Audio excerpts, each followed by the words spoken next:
So we created an array list of students by reading data from our student data file. Now we will sort this array list. So how can we sort this array list? What are the sorting conditions? So we can sort array list. এখানে বলতো কি কিভাবে এই array listটাকে sort করা যায় যদি এই ডেটাগুলো থাকে? নেম বা হচ্ছে আইডি বা সিজিপিএ যে কোনো একটা উপর বেস করে। Right. So we can sort this based on name. So we have 6 data in our or 6 objects in our array list. We can sort them according to their name. Currently it's sorted according to the IDs, and then we can sort it according to the CGPA.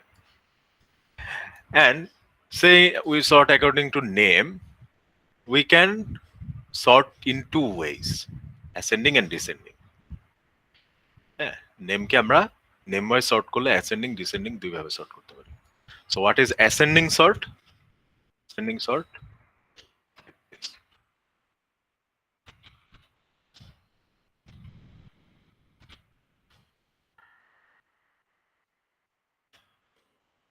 So ascending sort looks like this. So the first value is small, then the last value is the biggest one. And descending sort is like this. The first value is big, then the smallest value is in the last position. So this is ascending sort, ছোট থেকে বড় sort, and descending sort, বড় থেকে ছোট sort. Okay, so every instance variables, name, ID, CGPA, name, ID, and CGPA. Each of those can be sorted either in ascending or in descending order. So how many ways we can sort the array list in total? 6 ways. 6 Right. Name ascending, descending, ID ascending, descending, CGPA ascending or descending. So we can sort the array list in 6 ways. Now there are multiple ways in Java to sort array list. We will see one option. And এইভাবে sort করলে আমরা যে কোনো ভাবে sort করতে পারবো। So what we will see is the uses of comparator interface. Now the sort function or the sorting code is actually given in Java. Sorting কোডটা already করে দেয়া আছে। ডাটা স্ট্রাকচার কোর্স কেউ করছো? Data structure algorithm course. জি sir করছি। ওখানে আর কি সর্টিং অ্যালগরিদম নিয়ে ডিটেইলস দেখানো হবে। আপাতত আমরা built in sort function use করব। So the sorting mechanism is already provided in code. But the thing is the sort function does not know how to sort your own object. So this is the object. The or array list contains this object, student object. The sort function does not know how to sort student objects. So what it will do? It will ask for a method from you that can compare between two student objects. মানে sort করার জন্য আমাদের student objects এর মধ্যে compare করতে হবে। দুইটা অবজেক্টের মধ্যে আমাদের বলতে হবে যে সর্টে কোন অবজেক্টটা সামনে যাবে কোন অবজেক্টটা পিছিয়ে যাবে। এই জিনিসটা আমাদের বলতে পারতে হবে। এখন সর্ট ফাংশন তো আমাদের এই স্টুডেন্ট ক্লাসের অবজেক্টের জন্য সেটা জানে না। স্টুডেন্টের অবজেক্টকে কিভাবে কম্পেয়ার করতে হয়, দুইটা অবজেক্ট কিভাবে কম্পেয়ার করতে হয় সেটা জানে না সর্ট ফাংশন। সো আমরা কি করব? আমরা এই মেকানিজমটা সর্ট ফাংশনকে প্রোভাইড করে দিব। We will provide how to compare two students object. We will provide that to the sort function. কিভাবে করব? The array list students contains the sort method students dot sort, and we will pass. So this is a function called students dot sort. Inside it we will pass new comparator. New comparator. Okay, so comparator is an interface.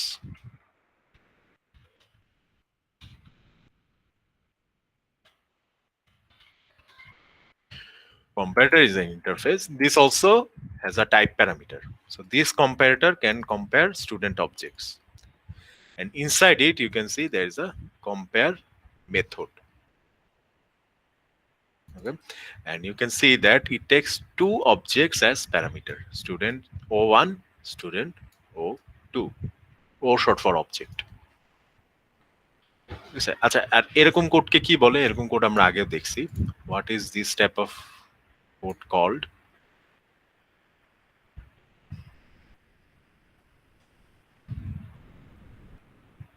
এটার নাম কি? New comparator type student constructor, then a curly brace. Inside the brace we have a method, then the curly brace ends. What is this called?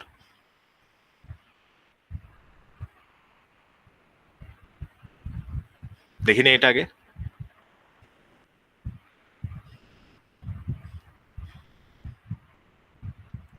আচ্ছা, এটাকে বলা হয় anonymous inner class. শুনছি, নাম শুনছি? जी सर सुनती। Right. So the interface comparator, here we are creating an anonymous inner class of comparator, and we are overriding the compare method. Okay. And in the compare method, the parameters are two students objects. ওকে, তাহলে sort করার জন্য আমরা students array লিস্টের sort function call দিব। এখানে হচ্ছে আমরা আবার যদি একটু আনি, কি লিখতে হয়? এখানে লিখবো যে নিউ, দেখো এখানে সাজেস্ট করে দেয়, নিউ সি দিলে সাজেস্ট করে দিবে, প্রিন্টার দিলে কোডটা চলে আসবে, কম্পাইলার কোড অটোমেটিক সে স্টুডেন্ট নিয়ে নিবে। আচ্ছা, so let's consider this compare method. So compare method will compare these two student objects and it will return a value that determines which of the objects will go first and which will go later. মানে দুইটা অবজেক্টের মধ্যে কোনটা সামনে যাবে কোনটা পিছে যাবে সেটা হচ্ছে এই কম্পেয়ার মেথডটা ডিটারমাইন করে। So if I compare two objects, there can be three scenario. দুইটা অবজেক্ট আমরা যদি কম্পেয়ার করি তিন রকম সিনারিও হতে পারে। এক রকম হতে পারে যে O1 is smaller than O2. The object O1 is smaller than O2 object. বাকি দুইটা সিনারিও কি হতে পারে? O1 greater than O2 at a equal. Right. So the three scenarios are both objects are same, or the first one is smaller, second one is bigger, or the first one is bigger, second one is smaller. এই তিনটা scenario হতে পারে, তাই না? নাকি আরো কিছু হতে পারে? না স্যার, এই তিনটেই। আচ্ছা, so based on the return of the compare method, the sort function will either put object O1 before O2 or put object O1 after O2, or it will not change the place. So if I write it, if compare returns positive, O1 goes ahead of O2. No, it should be negative. If I return a negative value from this compare method, what will the sort function do? Sort function will put the O1 object, the first object, ahead of or in front of object O2. So in the sorted list, object O1 will be in front of object O2 if I return a negative value from this compare method. Compare method থেকে আমি negative value যদি return করি, sort function তো compare মেথডটা use করবে। Sort function will use this compare method to compare between two student objects. And based on the result, it will put one object in front of another. So আমি যদি compare method থেকে negative return করি, সে হচ্ছে object O1 কে সামনে রাখবে, in ফ্রন্টে রাখবে। আচ্ছা, So if compare returns positive, তাহলে কি হবে? One goes after O2. আর এই কেসে O2 অবজেক্টটা সামনে যাবে, এই কেসে O1 অবজেক্টটা সামনে গেছিল, এই কেসে O2 অবজেক্টটা সামনে যাবে। And if I return 0,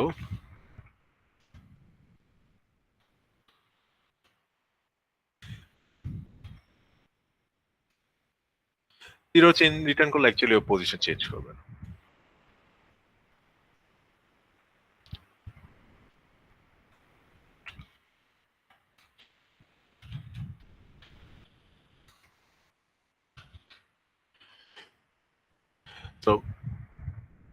So based on the value that is returned from this compare method, either O1 object goes in front of O2. কখন O1 সামনে যাবে, O2 পরে যাবে?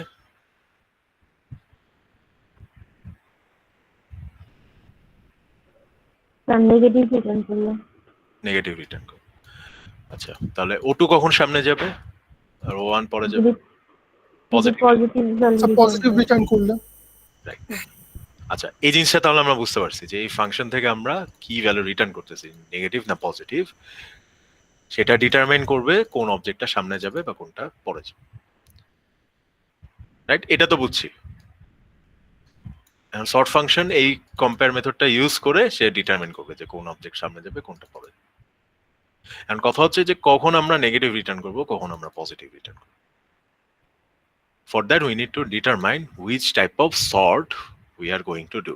So we are sorting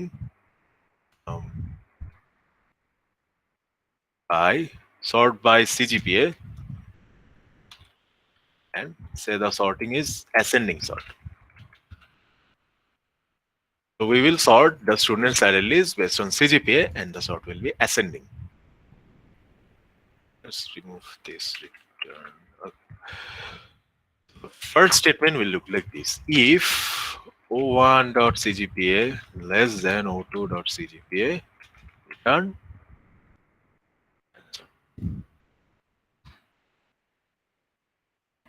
So এই কন্ডিশনটা চিন্তা করো, এটার মানেটা কি, লাইনটা মানেটা কি? What we are saying to the sort function? O1 এর সিজিপিএ যদি O2 এর চেয়ে কম হয় সেক্ষেত্রে নেগেটিভ রিটার্ন করবে। So yes, so basically we are saying between these two objects, if O1 CGPA is smaller than O2 CGPA, কাকে সামনে পাঠানো? সর্ট যদি তুমি চিন্তা করো যে সিজিপিএ যার ছোট, হ্যাঁ, আমি যদি সিজিপিএ অ্যাসেন্ডিং সর্ট করি, ছোট সিজিপিএটা সামনে যাওয়ার কথা না? জি স্যার। So এইখানে if I return a negative, it puts O1 ahead of O2. O1 কে সে সামনে রাখে। সো যখন O1 এর সিজিপিএটা ছোট, আমি চাই O1 টা সামনে থাকুক, এই জন্য আমি নেগেটিভ রিটার্ন করলাম। এই লাইনটা কি বুঝছি?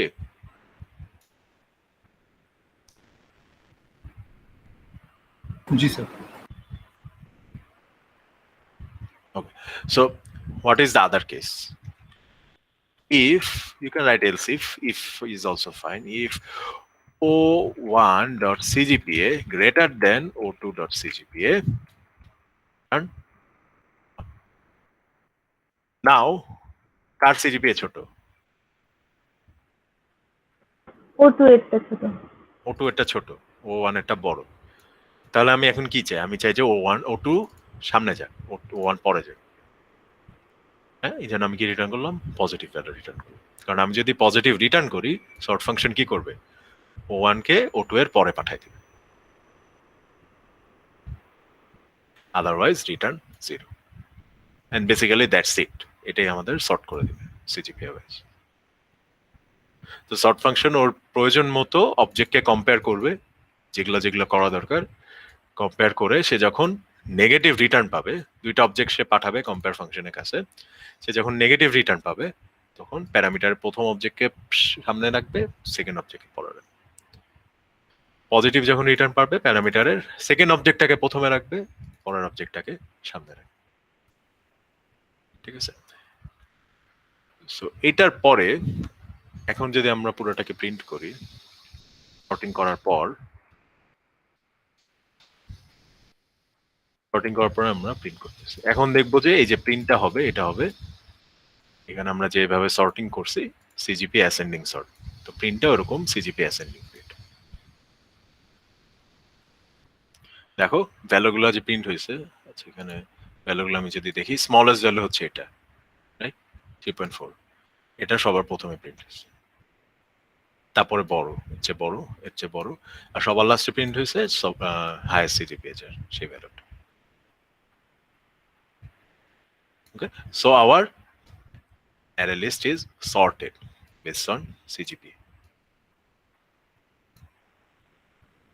Okay? তো একটু রিক্যাপ করে দেখো কি করলাম। সর্ট ফাংশন অলরেডি কোড দেয়া আছে, বাট ও জানে না কিভাবে স্টুডেন্ট অবজেক্ট সর্ট করতে হয়। আমাদের স্টুডেন্ট অবজেক্ট সর্টিং এর মেকানিজমটা ওকে দেখাই দিতে হবে। এই জন্য আমরা একটা কম্প্যারেটর নামে একটা ইন্টারফেস আছে সর্ট ফাংশনের মধ্যে, আমরা এই কম্প্যারেটরকে অ্যানোনিমাস একটা ইনার ক্লাস ক্রিয়েট করে এই কম্পেয়ার মেথডটাকে ওভাররাইড করে দিই। মেথডের ভিতরে দেখো মেথডের দুইটা প্যারামিটার O1 আর O2। এখন যেহেতু আমরা সিজিপিএ ওয়াইজ সর্ট করতেছি, সো আমরা O1 এর সিজিপিএ O2 এর সিজিপিএ কম্পেয়ার করব।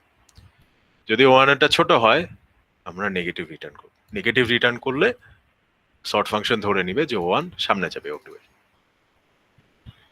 আর O1 এর সিজিপিএ বড় হয়, O2 এর সিজিপিএ ছোট হয়, পজিটিভ রিটার্ন করবে। তখন সে কি করবে? O2 কে সামনে নিবে, O1 কে পিছে নিবে, আদারওয়াইজ রিটার্ন 0। ঠিক আছে, any question from the sort part? যেহেতু সর্টিং এর কোডটা অলরেডি করে দেয়া আছে, আমাদের জাস্ট 3 লাইন দিয়ে ওকে যদি আমরা বুঝাই দেই যে তুমি কিভাবে একটা দুইটা স্টুডেন্ট অবজেক্টকে তুমি সর্ট করবা, তাহলে আমাদের হয়ে যাচ্ছে।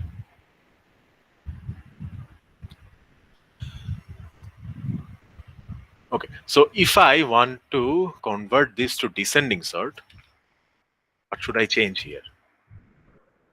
The কন্ডিশনটা চেঞ্জ করে দিব। Right, so স্যার উপরটা হয়তো বা 1, নিচেরটা হয়তো মাইনাস।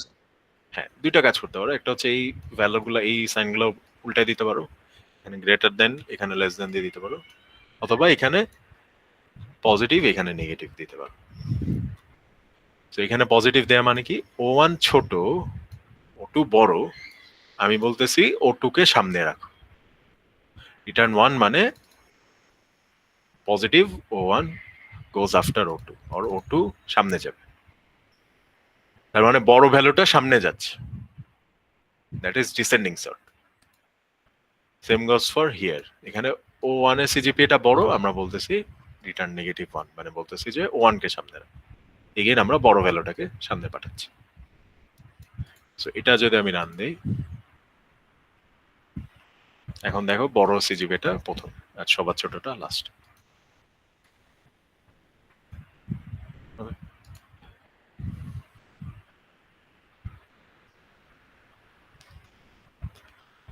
আচ্ছা, তো আইডি ওয়াইজ যদি সর্ট করতে চাই, এখানে জাস্ট সিজিপি এর জায়গায় আমি আইডি দিয়ে দিলেই হয়ে যাবে। ID wise sorting is. Name wise যদি সর্ট করতে চাই, নেম দিয়ে দিব। নেম দিলে হবে? নেম তো এভাবে কম্পেয়ার স্যার আজকে ভ্যালু দিতে হবে। আজকে ভ্যালু দিতে হবে। আস্কি ভ্যালু কিভাবে আস্কি ভ্যালু দিবা?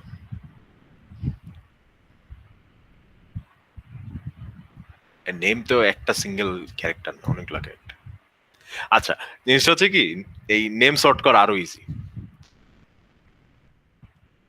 জাভার বিল্ট ইন মেথড, আরেকটা বিল্ট ইন মেথড আমি ইউজ করব, নেম সর্ট করা আরো ইজি। এই কোডটাই আমি আবার কপি করি। সো প্রথমে আমি সিজিপিএ ডিসেন্ডিং সর্ট করলাম, প্রিন্ট করলাম, এরপর আমি হচ্ছে নেম ওয়াইজ সর্ট করে আবার প্রিন্ট করব। এগুলো আমি মুছে দিই, এবার মুছে দিই।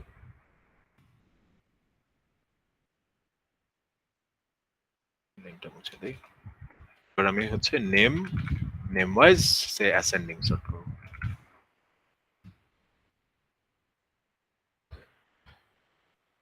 তো এটা এক লাইনে করা যায়, বাট ক্লিয়ার করার জন্য আমি 2 লাইনে করি। সো প্রথম নেমটা হবে এরকম, string name1 equal to O1 dot name. string n2 equal to 2 dot. Now string class contains a method called compare2. string ক্লাসের মধ্যে compare2 নামে একটা মেথড আছে, যে মেথডটা ইউজ করে দুইটা স্ট্রিং কে কম্পেয়ার করা যায়। So what we will do, we will call n1 dot compare2 and we will pass n2. So this method will compare between these two strings n1 and n2. So এখানে compare2 যদি দেখে n1 ছোট n2 বড়, compare2 negative return করবে। আর negative যদি return হয় তাহলে compare function কি করবে, সর্ট ফাংশন কি করবে? নেগেটিভ রিটার্ন হলে কোন অবজেক্টকে সামনে রাখে? O1 goes first and then ওয়ানটা O1 goes first, right? So compare function কি চেক করতেছে যে দুইটা স্ট্রিং এর মধ্যে কোনটা ছোট। সো ও যদি দেখে যে n1 ছোট n2 থেকে, নেগেটিভ রিটার্ন করবে। হ্যাঁ, ওইটাই আমরা আসলে এই কম্পেয়ার ফাংশন থেকে রিটার্ন করে দিচ্ছি। তো নেগেটিভ রিটার্ন গেলে O1টা সামনে যাচ্ছে। আর যদি দেখে যে n1 বড় n2 ছোট, তখন পজিটিভ রিটার্ন করে। তো ওই কেসে কি হয়, পজিটিভ রিটার্ন করলে O2টা পরে যায়, O1টা সামনে যায়। ওকে, সো এখানে আমরা এই যে বিল্ট ইন কম্পেয়ারটিভ মেথড যেটা স্ট্রিং এর মধ্যে আছে সেটা ইউজ করে সর্ট করে ফেলছি। ওটা রান দিয়ে দেখো প্রথমবার প্রিন্ট করলো, তারপর একটা ড্যাশ প্রিন্ট করলো, তারপর আমরা আবার নেম ওয়াইজ সর্ট করলাম, যে ড্যাশ প্রিন্ট করে আবার নেম ওয়াইজ সর্ট করে এখন দেখো এই যে লাস্টে যে প্রিন্টটা হয়েছে এটা কিন্তু নেম ওয়াইজ সর্টেড। ছোট নামটা সবার প্রথমে আর বড় নামটা সবার লাস্টে, নেম ওয়াইজ সর্ট হয়ে গেছে। আচ্ছা, আমি যদি নেম ওয়াইজ ডিসেন্ডিং সর্ট করতে চাই কি করব? একটা নেগেটিভ ইন্টিজার দিয়ে গুণ করে দিলে হয়। Right, good idea. Or you can pass n2 dot compare to n1. তাহলে কি n2 যদি ছোট হয়, n1 যদি বড় হয়, নেগেটিভ রিটার্ন করবে। কিন্তু নেগেটিভ রিটার্ন করলে সর্ট ফাংশন কি করে, O1 কে সামনে রাখে না। জিনিসটা বুঝছো? এখানে n2 dot compare to n1 আমি দিলাম, এখানে n2 যদি ছোট হয় তাহলে নেগেটিভ রিটার্ন করবে। তো n2 ছোট হওয়া মানে কি, n1 বড়, n1 বড়, কিন্তু রিটার্ন করতেছে কি আমি নেগেটিভ। নেগেটিভ রিটার্ন করলে সে কাকে সামনে রাখে, O1 কে সামনে রাখে। মানে যার স্ট্রিংটা বড়, মানে নামের স্ট্রিংটা বড়, তাকে সামনে রাখতেছে। তো এটা আমি যদি রান করি, দেখো এখন সবচেয়ে বড় নেমটা সবার প্রথমে আর ছোট নেমটা সবার লাস্টে। সো এটা হচ্ছে ডিসেন্ডিং সর্ট হয়ে গেছে নেম ওয়াইজ। ঠিক আছে, তাহলে আমরা এখন যে কোনো 6 ওয়ে যে কোনো ওয়েতে সর্ট করতে পারবো। যদি আমাকে বলে যে আইডি ওয়াইজ সর্ট করো, আমি এখানে এই সিস্টেমে করব, এখানে জাস্ট আইডি দিয়ে দিব। যদি বলে অ্যাসেন্ডিং সর্ট, তখন আমাদের O1 ছোট হলে আমাদের নেগেটিভ রিটার্ন করতে হবে। যদি বলে ডিসেন্ডিং সর্ট, তাহলে O1 ছোট হলে আমাদের পজিটিভ রিটার্ন করতে হবে। সো আইডি আর সিজিপিএ সেম ভাবে সর্ট হবে। আর নেমের কেসে আমরা এরকম কম্পেয়ার টু মেথড কল করব। অ্যাসেন্ডিং বললে প্রথম অবজেক্টে যে নেমটা সেটা দিয়ে আমরা কম্পেয়ার টু কল দিই। আর ডিসেন্ডিং বললে সেকেন্ড অবজেক্টে যে নেম, দ্যাট ইজ n2, ওটা দিয়ে আমি কম্পেয়ার টু কল দিই।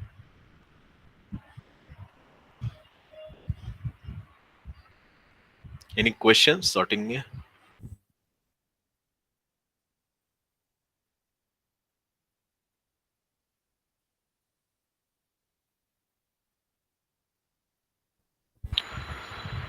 আচ্ছা, সো এটা কিন্তু আমাদের লাস্ট ক্লাস যেখানে আমরা শিখলাম। নেক্সটটা তো হচ্ছে ফাইনাল, ওখানে কোনো ক্লাস হবে না। আর ফাইনালে কি থাকবে ওটা তো দিয়ে দিছি। প্র্যাকটিস করবা হচ্ছে তোমাদের যে অ্যাসাইনমেন্টটা দেয়া আছে, একটা অ্যাড্রেস বুকের অ্যাসাইনমেন্ট, ওখানে মোটামুটি সবগুলা পার্ট কভার করে ট্রাই করা হয়েছে। জিইউআই পার্ট আছে ওখানে, ওখানে হচ্ছে তোমার ফাইলের পার্ট আছে, ওখানে তোমার সর্টিং এর পার্টও আছে। সো আমি মনে করি যদি তুমি ওই ইয়েটা অ্যাসাইনমেন্টটা তুমি নিজে থেকে ঠিক মতো করে করো, তাহলে ওটা তোমার it's a very good practice for the final. কারণ ফাইনালের মধ্যে এরকম মিক্স থাকবে আর কি, যে জিইউআই, ফাইল, অ্যারে লিস্ট, এই জিনিসগুলো মিক্স আপ করে কোশ্চেন থাকবে।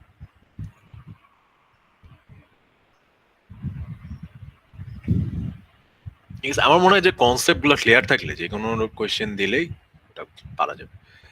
যেমন সার্চিং যদি তোমাকে বলে ফাইল থেকে, এখন একটা সেকশনে ওই অন্য সেকশনে বলতেছিল যে সার্চিং তো করানো হয় না ফাইলে। আচ্ছা, আমি কি ফাইলের সবগুলা লাইন প্রিন্ট করা দেখাইছি? ফাইল থেকে রিড করে এনে সবগুলা লাইন প্রিন্ট করা, এই জিনিসটাকে দেখাইছি? জি স্যার। জি আমি স্যার। কি স্ট্রিং কম্পেয়ার করা দেখাইছি? হ্যাঁ স্যার। হ্যাঁ। জি স্যার, দেখিয়েছি। আচ্ছা, এখন কি আমি তোমাকে বলে দিব যে ইফ স্টেটমেন্ট কিভাবে লিখতে হয়? এটুকু কি নিজেরা পারবা না? যে একটা লাইন রিড করলা, ওখানে এই ভ্যালুটা আছে নাকি এটা তুমি ইফ দিয়ে চেক করবা, যদি থাকে তাহলে ওটা প্রিন্ট করবে। এটুকু তো নিজে থেকে করতে হবে স্যার। এখন সব একদম যদি আমি বলে দিই যে সার্চ ওইভাবে করতে হয়, শিখার তো কিছু একটা রাখতে হবে, তাই না?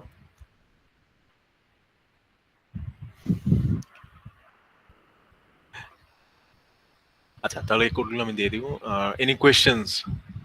তোমাদের কারো কোয়েশ্চেন আছে? স্যার ফাইনালের টাইম কতক্ষণ থাকবে? ফাইনালে একটু বড় টাইম থাকে। আচ্ছা, দুই রকম ইয়া তো, যে এমসিকিউ এর তোমার ধরো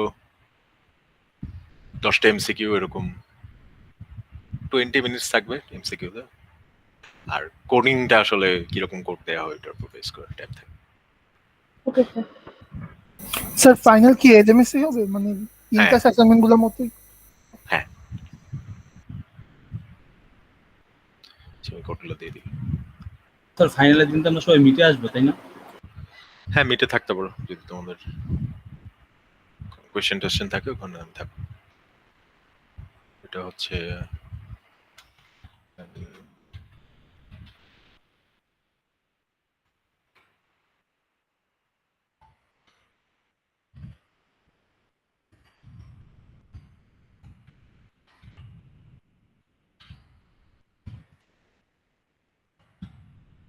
ওর যখন শিখবা, মানে প্র্যাকটিস করবা, যত পারবা যে নিজে না দেখে, মানে সোর্সটা না দেখে করার, যখন এরর গুলো হবে ওগুলো ফিক্স করবা, তাহলে হচ্ছে শেখাটা বেশি হবে। একবার দেখে নিয়ে নিজে নিজে করার ট্রাই করবা, এরর গুলো ফিক্স করার ট্রাই করবা, ডিবাগিং যেটা বলে, যে কোথায় এরর হচ্ছে।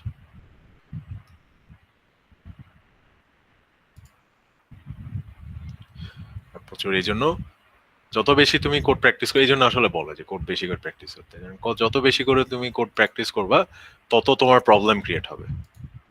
প্রবলেম ক্রিয়েট হওয়া মানে এমন একটা সিনারিও যেটা তুমি আগে ফেস করো, ওটা তুমি কিভাবে হ্যান্ডেল করতেছো, কিভাবে সলভ করতেছো। ঠিক আছে, ওখান থেকে তুমি যে ওটা যখন সলভ করবা তোমার এক্সপিরিয়েন্স ক্রিয়েট হবে, যে আচ্ছা এরকম একটা সিনারিও আমি আগে ফেস করছি, আমি এভাবে সলভ করেছি। তো এই কাজটা যত বেশি এর জন্য করবা তত তোমার কোডিং এক্সপিরিয়েন্স বাড়বে, তত তুমি হচ্ছে ওয়ান শট কোড করবে। যেমন আমি এই যে কোডগুলো করলাম আজকে, খুব কম এরর দিছে। এটা কেন? আমি এই যে এই জিনিসগুলো অনেকবার করে আসছি, এই জন্য আমার এরর কম হচ্ছে। তুমি যখন প্রথমবার করবা তোমার অনেকগুলো এরর দিবে, ফাইন, ইটস ন্যাচারাল, কারণ তুমি আমার মতো এতবার করো না। So keep on doing it multiple times, then দেখবা যে তোমার ওয়ান শট কোড হয়ে যায়, কোডে কোনো এরর থাকবে।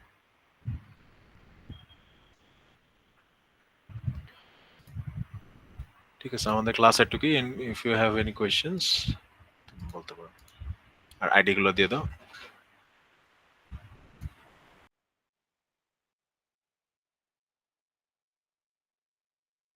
স্যার আরেকটা কোশ্চেন ছিল,